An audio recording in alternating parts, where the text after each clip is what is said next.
বিরতির পর নজর রাখবো পশ্চিমবঙ্গের দিকে। পশ্চিমবঙ্গের মুর্শিদাবাদে আজ সাত সকালে ঘটে গেল মর্মান্তিক দুর্ঘটনা।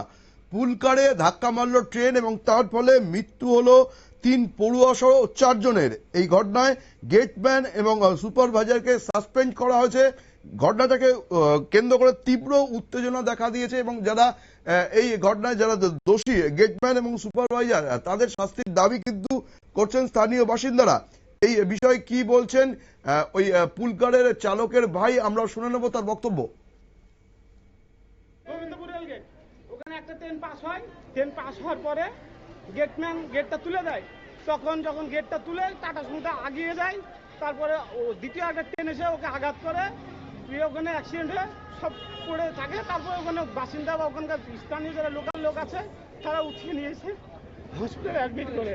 কজন মারা গেছে বাচ্চা জানেন কি সংখ্যাটা? আপাতত এখন মানে শুনলাম যে 3 জন খুব সিরিয়াস আছে, তো মারার কথা এখনো শুনিনি। তো আপনার বাড়ি কি ওখানেই? আমার বাড়ি ওখানে, আমার বাড়ি চাঁদপাড়া মোড়। আপনার কি হয় যে আমরা শুনে এলাম গাড়ি চালকের ভাইয়ের বক্তব্য। এই বিষয়ে বিস্তারিত জেনে নেব। সঙ্গে রয়েছে আমাদের প্রতিনিধি সোমনাথ মুখোপাধ্যায়।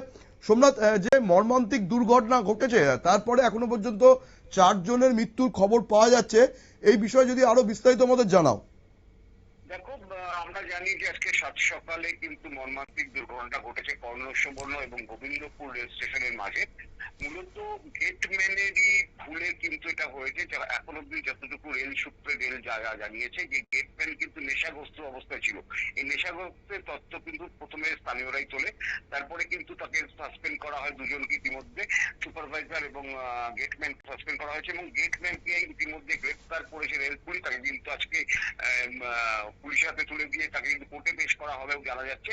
এবং গোটা ঘটনার পরে কিন্তু এখন অব্দি প্রচন্ড রকম ভাবে উত্তেজনা এখনো বিরাজ করছে। ইতিমধ্যে 10 লক্ষ টাকা করে মৃতদের পরিবারকে ক্ষতিপূরণ দেওয়ার একটা কথা জানিয়েছেন। ঘটনার পরে আজকে তো আমরা জানি যে পশ্চিমবঙ্গে সফরে যাচ্ছেন স্বরাষ্ট্রমন্ত্রী অমিত শাহ দুঃখ প্রকাশ করেছেন, প্রধানমন্ত্রী দুঃখ প্রকাশ করেছেন এবং উচ্চ পর্যায়ে তদন্তের নির্দেশ দিয়েছেন রেলমন্ত্রী অশ্বিনী বৈষ্ণব।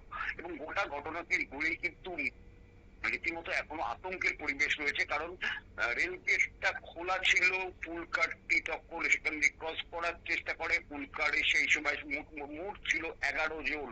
7 জনের অবস্থায় কিন্তু আশঙ্কাজনক। তারা কিন্তু হসপিটালে রীতিমতো মৃত্যুর শোকের পাঞ্জা লড়ছেন। সুতরাং মৃতের সংখ্যা যদি নতুন করে বাড়ে আমরা কিন্তু অবাক হব না, কারণ আরো মৃতের সংখ্যা বাড়ার একটা আশঙ্কা রয়েছে। এই পরিস্থিতিতে কিন্তু এখন অব্দি রেলকে 10 জনের একটা ডিআরএম এর নেতৃত্বে একটা তদন্তকারী দল তৈরি করেছে, তারাই কিন্তু তদন্ত শুরু করেছে। তবে এখনো পরিস্থিতি কিন্তু বেশ উত্তেজনা এবং থমে।